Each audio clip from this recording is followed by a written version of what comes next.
Buenas noches, hermanos. Dios les bendiga. En nombre de Capilla Calvario, Javier Graham, Ministerio en Español, le doy la bienvenida a cada uno de ustedes.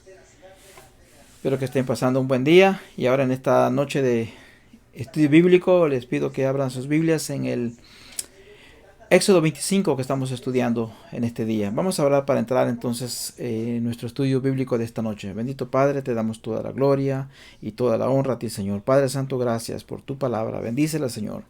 Vamos a estudiar esta noche, Señor. Pedimos pues que nos ayudes a poder concentrarnos en este estudio, Señor, que podamos sacar estos puntos que son interesantes de tu palabra, que nosotros podamos interiorizarla, Señor, para este progreso espiritual, Señor, no solamente en el conocimiento de tu palabra, sino también en el propósito de llevarla a cabo en nuestra vida, bendito Padre. Instrúyenos, Señor. Gracias, bendito Padre. Bendice a cada uno de los que van a ver este video, Señor, que todos juntamente pues podamos recibir la bendición de tu palabra en esta noche de estudio bíblico. En el bendito nombre de Cristo Jesús oramos. Amén. Bien, hermanos, este capítulo 25 de Éxodo, por medio del profeta Moisés, el Señor mandó a los hijos de Israel construir un tabernáculo. Este habría de ser un santuario donde el Señor pudiera morar entre su pueblo. Dios dio instrucciones detalladas para la construcción de cada elemento que sería el mobiliario de este tabernáculo. El tabernáculo era una tienda móvil. Acordémonos que ellos iban pues, o andaban por el desierto. Tenía que ser transportable. Y a la vez era el símbolo de la presencia de Dios en medio de su pueblo. Servía como un santuario donde los israelitas iban a presentar sus oraciones, sus sacrificios y sus alabanzas a Dios. Los suministros para este proyecto de construcción, ¿cuáles fueron? Bueno, en los primeros 2 versículos, Dios le dice a Moisés y pide una ofrenda. Y esto analicémoslo bien, hermanos, porque precisamente muchos, especialmente los no creyentes, a veces dicen, Dios no necesita nada. Y es cierto, Dios no necesita nada, Él es completo. Pero en el estudio de esta noche vamos a ver cómo Dios, aún Él siendo completo, ¿verdad? No necesitando nada, Él quiere que nosotros seamos parte de esto también. Por eso veamos lo que nos dice los primeros 2 versículos, cuando Dios le dice a Moisés que pida una ofrenda. Dice que Jehová le habló a Moisés y le dice, di a los hijos de Israel que tomen para mi ofrenda, y dice, para mi ofrenda, de todo varón, y luego dice que diere de su voluntad, de corazón, tomaréis mi ofrenda. Esa fue la orden. Di a los hijos de Israel que tomen para mi ofrenda. Antes de que Dios le dijera a Moisés para qué era la ofrenda, le dijo a Moisés que recogiera esta ofrenda.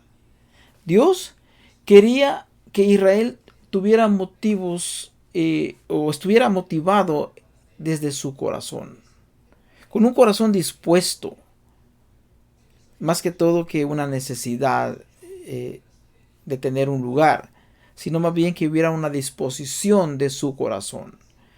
En otras palabras, nuestra ofrenda debe ser principalmente que la estemos dando, dice ahí, de corazón. No debe ser por una necesidad, sino que porque lo damos de corazón. Debemos dar principalmente porque nuestro dispuesto corazón nos compele a hacerlo. Por eso dice que tomen para mí ofrenda.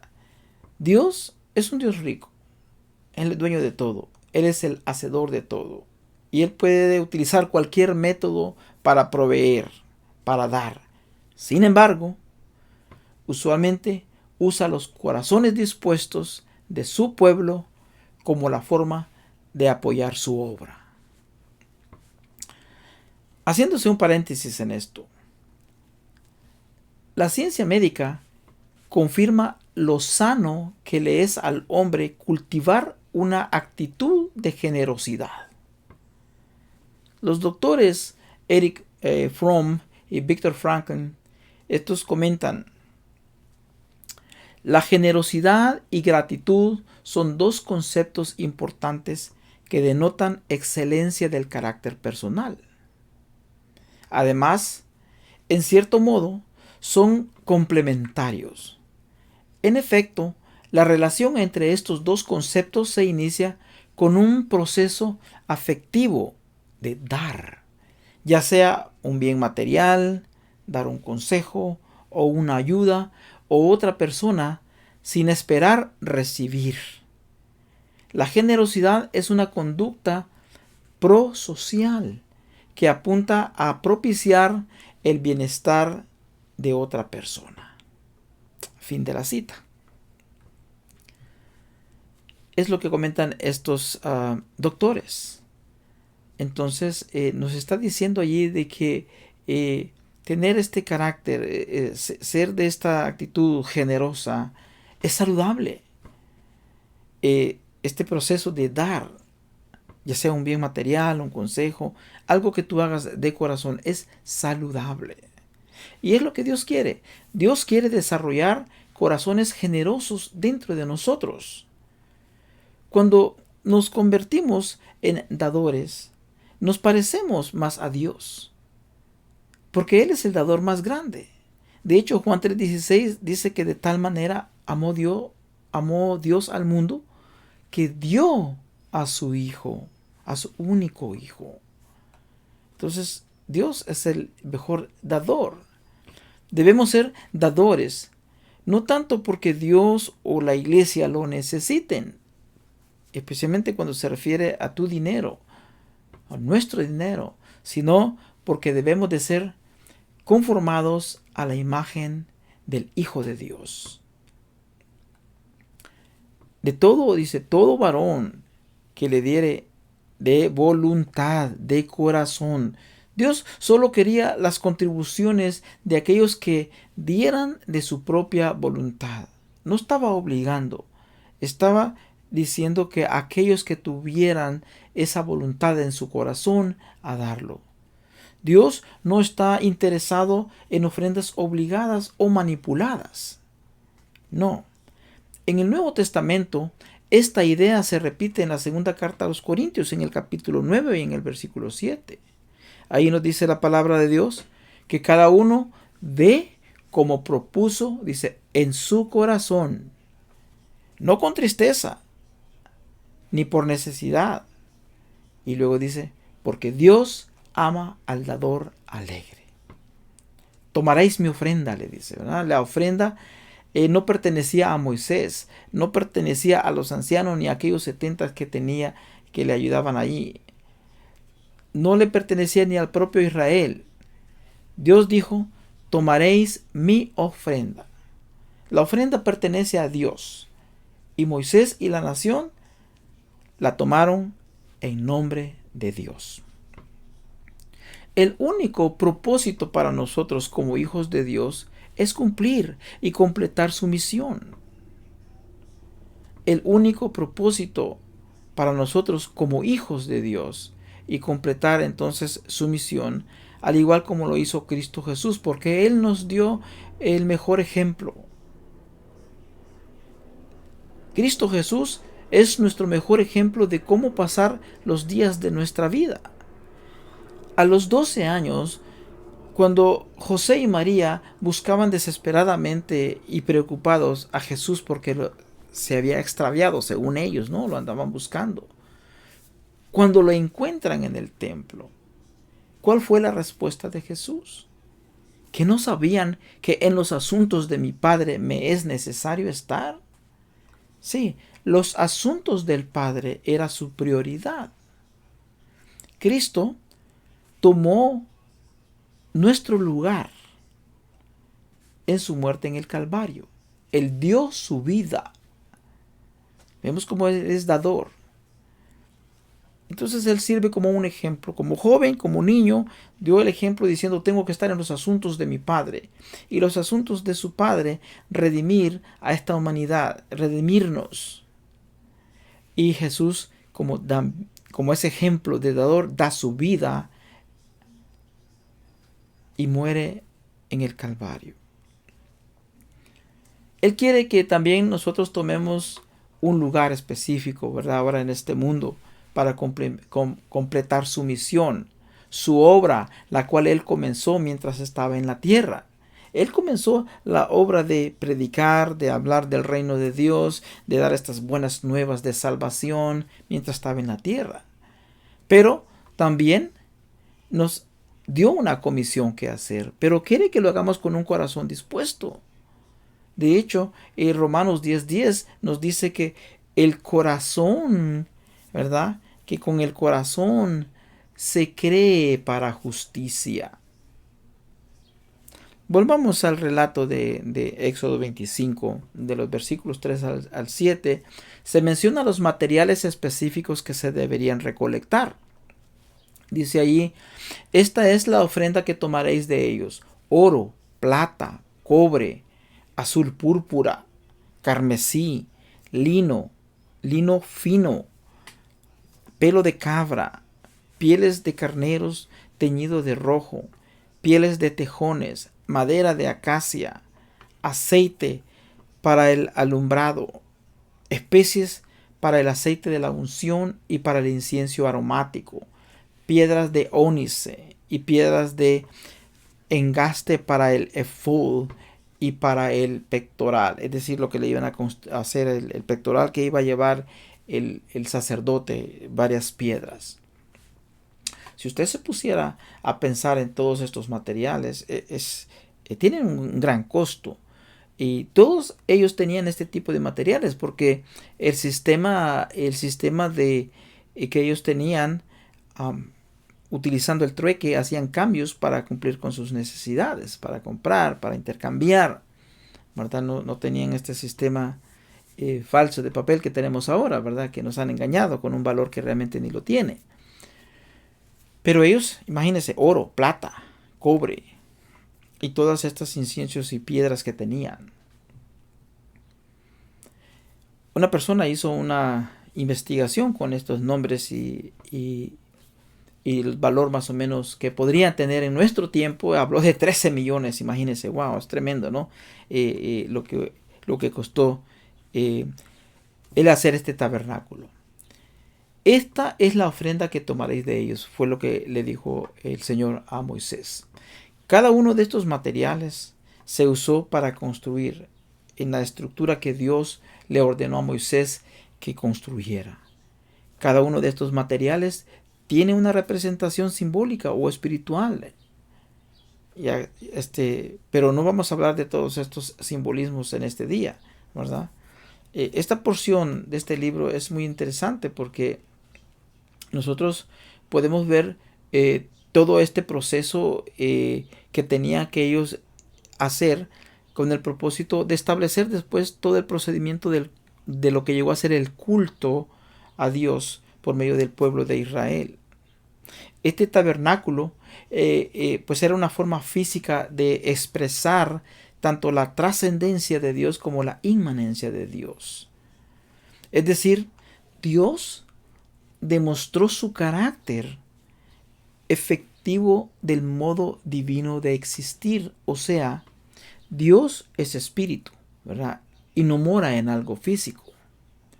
Pero al darle este diseño, al darle todos esos nombres, y luego por eso los versículos 8 y 9 le dice el propósito y el diseño del tabernáculo. ¿Por qué es que tenía que estar así? Y le dice, y hará un santuario para mí.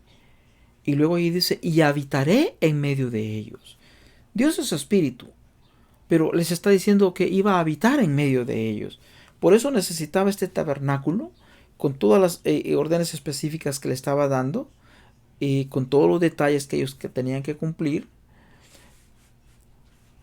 Y luego sigue diciendo el versículo 9, conforme a todo lo que yo te muestre, el diseño del tabernáculo y el diseño de todos sus utensilios, Y le dice, así lo haréis. Sí, Dios le estaba diciendo a Moisés cómo debería de hacerlo. Y harán, dice, un santuario para mí, y habitaría en medio de ellos. El propósito entonces del tabernáculo era ser la morada de Dios. Pero ¿realmente puede morar Dios en un tabernáculo? Siendo Él el creador de todo el universo.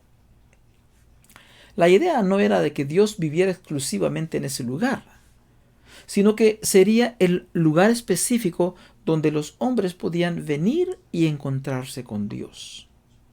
Por eso le llama santuario, que significa el lugar santo o el lugar apartado. Iba a ser el lugar ese apartado donde Dios iba a tener ahí su presencia para que se acercaran a Él. Y ellos pudieran tener la seguridad de la presencia de Dios en medio de su pueblo. Para que no se hicieran idólatras, porque lo que ellos conocían de los otros pueblos, ellos tenían, sus dioses eran imágenes que se fabricaban, ídolos, incluso sus mismos gobernantes. Pero en este caso Dios les estaba demostrando su poder, su trascendencia y su inmanencia, entrando pues en estas condiciones. Por eso el diseño del tabernáculo.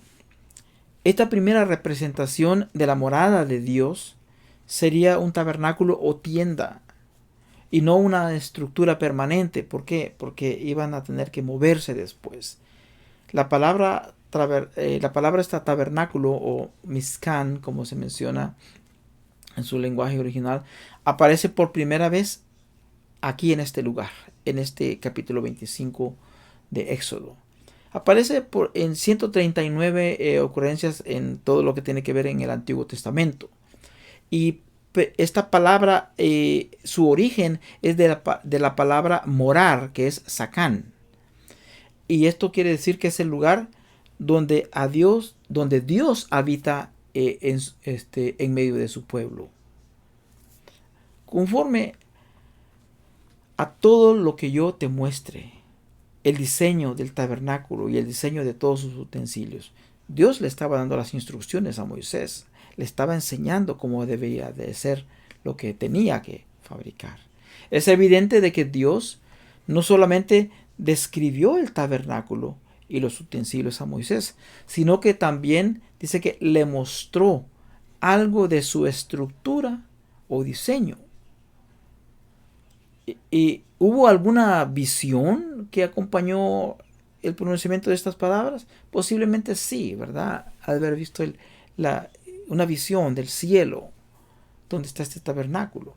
El diseño del tabernáculo era de acuerdo con una realidad celestial. Sí. De hecho, Hebreos capítulo 8 versículo 5 dice que era una copia o una sombra de las cosas celestiales. Por lo tanto, tenía que hacerse de acuerdo con las dimensiones exactas, siendo una especie de modelo a escala del área alrededor del trono de Dios en el cielo. Hebreos 8:5 dice, los cuales sirven a lo que es figura y sombra de las cosas celestiales, como se le advirtió a Moisés cuando iba a erigir el tabernáculo, diciéndole, mira, haz todas las cosas conforme al modelo que se te ha mostrado en el monte.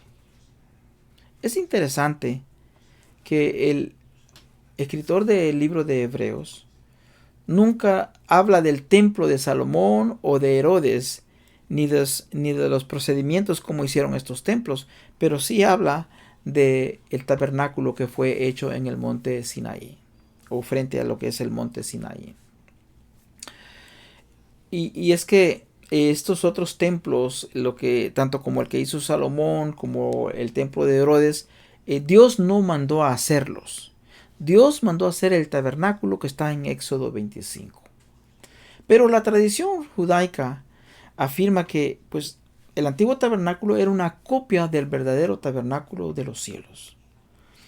Éxodo 25:40 precisamente es lo que dice, ¿no? Mira y hazlo conforme al modelo que se te ha sido mostrado en el monte. Los cielos no es solamente algo ideal o un concepto o arquetipos. No, realmente es un aspecto verdadero de la creación, los cielos. De hecho, Colosenses 1:16 dice que en Cristo Jesús, porque en Él fueron creadas todas las cosas, las que hay en los cielos y las que hay en la tierra, las visibles y las invisibles, sean tronos, sean dominios, sean principados, sean potestades. Todo fue creado por medio de Él y para Él.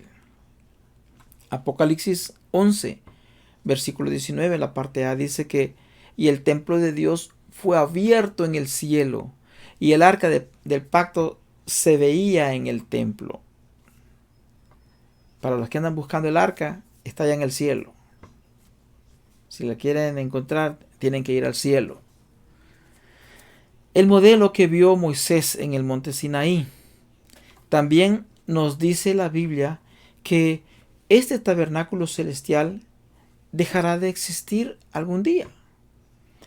En Apocalipsis capítulo 21, versículo 22, dice ahí, y no vi en ella templo, porque el Señor Dios Todopoderoso es el templo de ella y el Cordero. Es decir, aquí el templo no es que sea removido, sino más bien es expandido.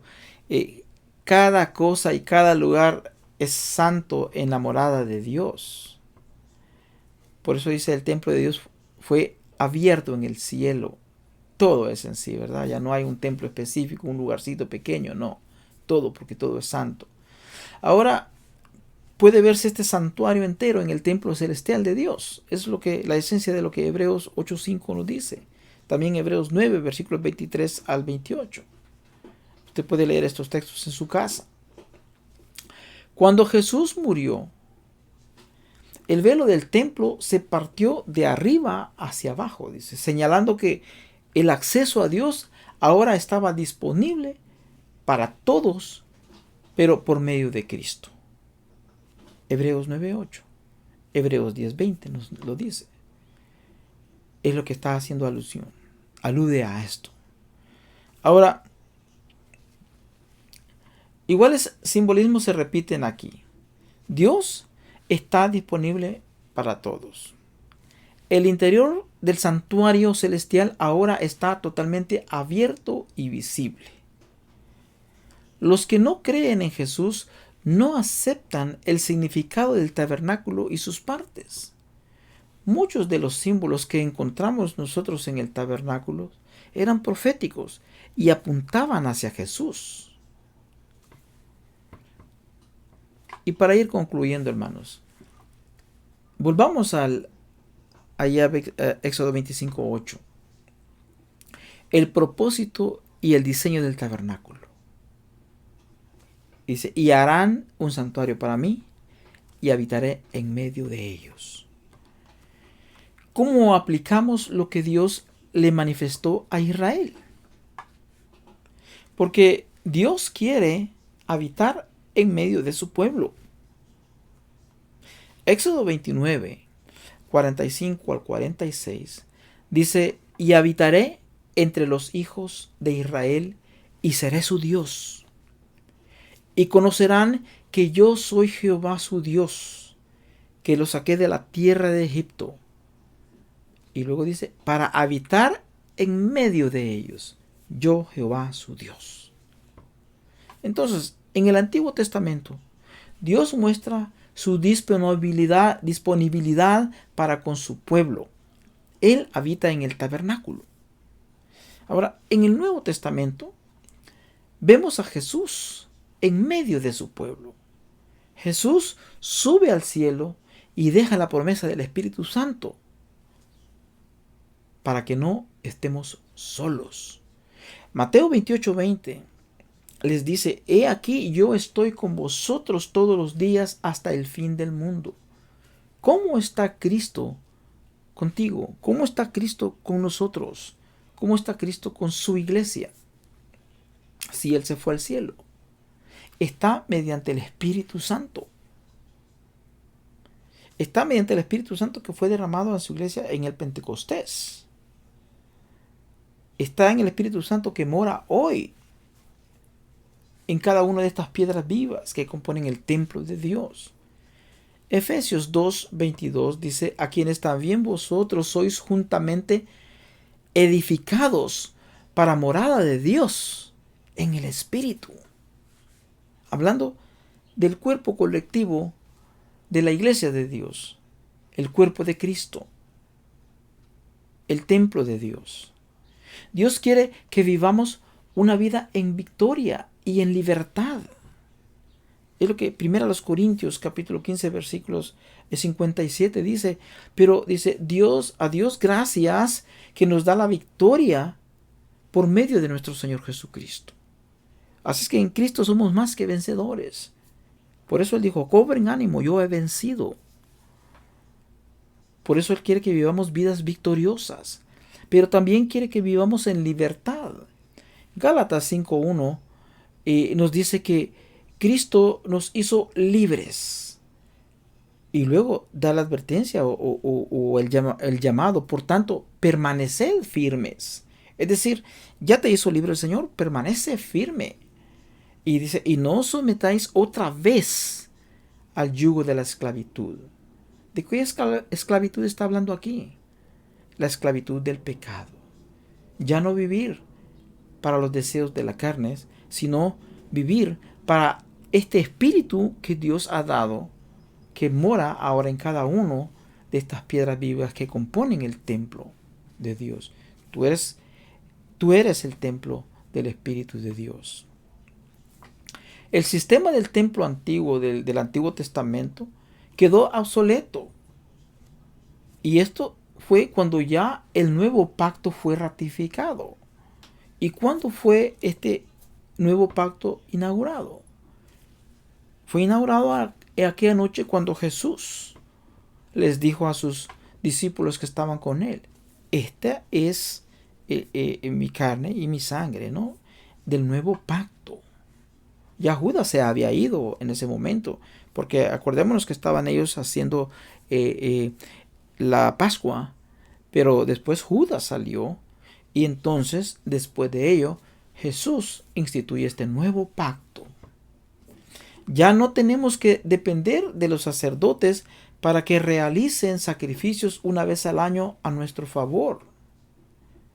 Así que, hermanos, teniendo libertad para entrar entonces en este lugar santísimo por la sangre de nuestro Señor Jesucristo, por este camino nuevo que Él nos abrió a través de este velo, porque cuando se cortó aquel velo allá en Jerusalén el día que Él murió, fue un símbolo, pero a la vez significando este velo que es quitado, el velo de la carne.